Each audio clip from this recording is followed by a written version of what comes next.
मैं आपको दे रही हूँ ये माइक।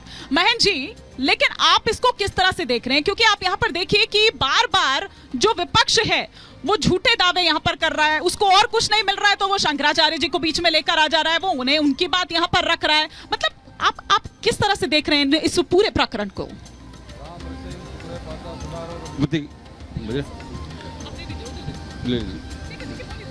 राम रसेन तुमरे पासा सदा रहो रघुपति के दासा। ये क्या है कि मान लीजिए कि राम जो है वो संपूर्ण विश्व का देव है और सभी के अंदर में बसता है। हमारे गांव में भी छोटे छोटे कभी भी सुबह कोई भी उठ के अभिवादन जो है राम राम से होता है।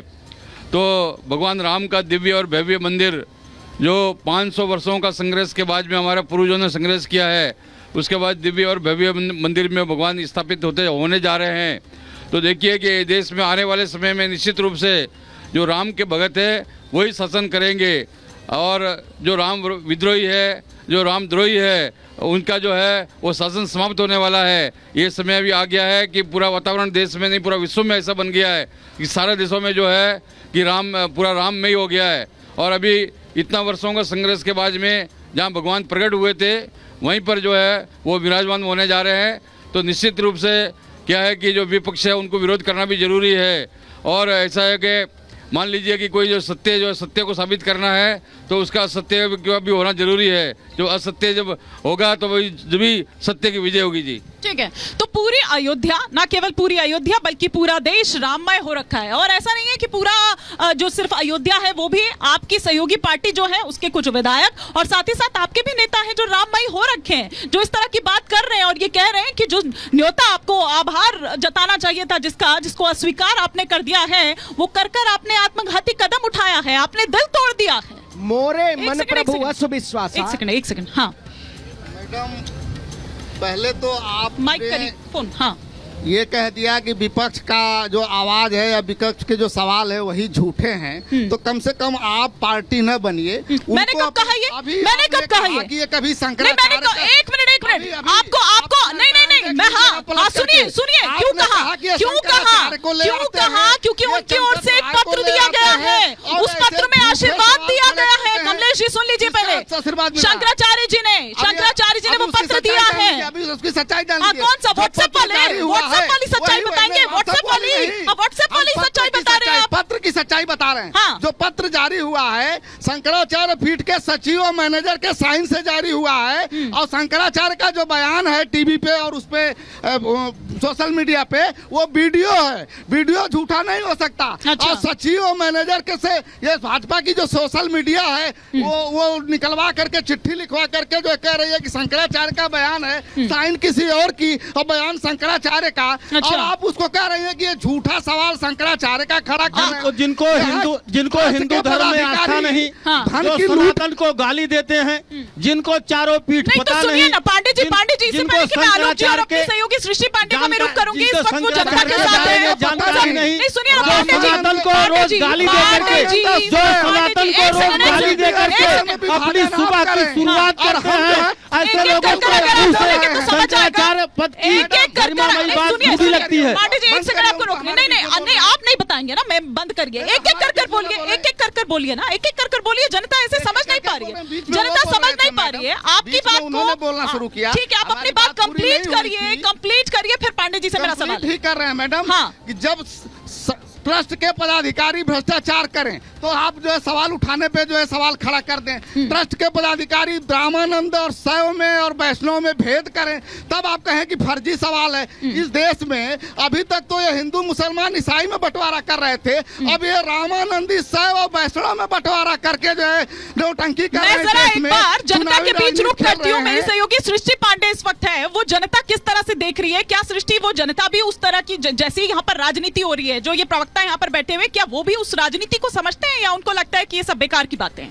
बिल्कुल इमानी, जैसा आपने कहा, और जो लोग यहाँ पर बैठे हमारे कार्यक्रम में आए हैं, हम उनसे जानना समझना चाहेंगे। आप लोग सब सुन रहे हैं जिस तरीके की राजनीति राम के नाम पर हो रही है, कभी विपक्ष जिस तरीके की टिप्पणियां कर रहा है या इस तरीके की बातें अयोध्या में हो रही हैं। चंपत राय जी को भी तमाम बातें कहीं की एक वीडियो वायरल हो रहा है, क्या कहेंगे आप लोग? देखिए, राजनीतिक सोच इन लोगों ने नहीं बदली, तो इनका जो राम भक्त हैं, इनका राजनीतिक वध करने वाले हैं और मोदी 400 पार इधर जाएंगे और इनका जो राम को गाली देना या निमंत्रण को ठुकराना, ये इनके लिए दुर्भाग्य साबित होगा।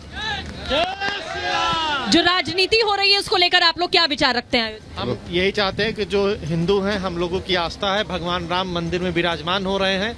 हम इस समय जितने लोग हैं सबका सौभाग्य है, इस पे राजनीति नहीं होनी चाहिए। देखिए, और भी आगे माने और भी कई लोग हैं, उनसे भी बात करना चाहेंगे। आप लोग बताइएगा, मंच पर भी और देश में भी हम देख रहे हैं कि जब से मंदिर निर्माण हो रहा है ये सियासत जारी और अब भी हो रही है। जी मैम, ये सियासत तो जारी हो रही है, लेकिन हमें 500 साल से ये पूर्ण विश्वास है कि जय श्री राम का नारा लगा और मोदी योगी जी के ये सौभाग्य से हम लोग को प्राण प्रतिष्ठा का निमंत्रण 22 तारीख को सपा पार्टी को भी दिया गया, बट वो आने से इनकार कर दे रहे हैं। उनका कहना है कि हम आएंगे, सब परिवार आएंगे, लेकिन हम 22 को नहीं आएंगे। आप 22 को क्यों नहीं आएंगे? पूछती है जनता, पूछती है पूरा भारत। ठीक है, मैं जवाब लूंगी यहाँ पर, लेकिन एक बार जरा मैं आलोक जी से भी यहाँ पर एक सवाल ले लेती हूँ। आलोक जी, उस पर तो हम बात करेंगे जो मेरी सहयोगी सृष्टि मेरे तक सवाल पहुंचा रही है, लेकिन साथ ही साथ ये कहा जा रहा है कि एक नैरेटिव बनाने की कोशिश हो रही है विपक्ष द्वारा। ये कहा जा रहा है कि एक नैरेटिव आप लोग बना रहे हैं कि जो लोग भैया 22 तारीख को आएंगे वही असली राम भक्त हैं, जो 22 को नहीं आएंगे वो राम विरोधी हैं। नहीं हिमानी, ऐसा नहीं है।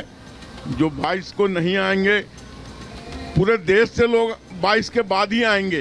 22 को तो वीआईपी ज्यादा आएंगे यहाँ पर, लेकिन जो असली मुद्दा है कि जो विपक्ष मुद्दा विहीन हो चुका है और हर चीज में मुद्दा ढूंढ रहा है। 500 की गुलामी के बाद जब राम को आजादी मिली और इस तरीके का सुप्रीम कोर्ट के निर्णय के बाद मोदी जी और योगी जी के नेतृत्व में और अपार भारत के जनता के द्वारा दिए गए पैसे जो ट्रस्ट को दिए गए हैं, उससे ये विशालकाय मंदिर इतनी जल्दी स्थापित हुआ। पूरी एक लहर है खुशी की पूरे हिंदुस्तान में।